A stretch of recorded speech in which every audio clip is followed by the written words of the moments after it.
savez, c'est un vrai pétainiste, en fait, je crois, à double titre. Et par la haine et par la lâcheté, d'une certaine manière. Par exemple, prenons la question de l'islam. Bon, Zemmour amalgame complètement islamisme et islam. Pour lui, il n'y a aucune différence, évidemment.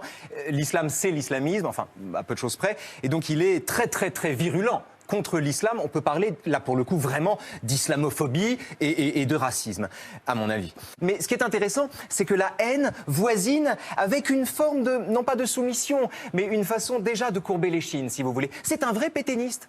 C'est quelqu'un qui articule la haine et la lâcheté. Votre slogan même que vous venez de choisir, la guerre à la guerre, ce n'est pas innocent. C'est un slogan pacifiste attendez, c'est très important parce que...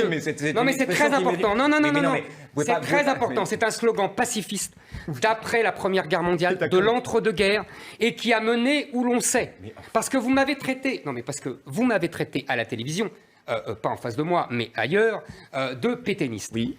Et c'est très intéressant parce que, qu'est-ce que c'est que le pétainisme ? Le pétainisme, c'est justement la paix, plutôt la paix, dans la soumission que la guerre. Et qu'est-ce que c'est que le gaullisme ? C'est le contraire, c'est-à-dire plutôt la guerre, mais pour la liberté. En vérité, c'est vous le pétainiste, vous comprenez ? C'est vous le pacifiste, mon cher. Mais oui, vous l'ignorez parce que vous pensez que Pétain, c'est une figure historique. En vérité, vous savez bien que c'est devenu une figure emblématique. Et c'est la conséquence du pacifisme. Et le pacifiste, c'est vous. C'est vous qui croyez qu'on peut éviter la guerre. C'est vous qui, vous savez, comme Julien Freund, vous connaissez sa fameuse formule, bien sûr.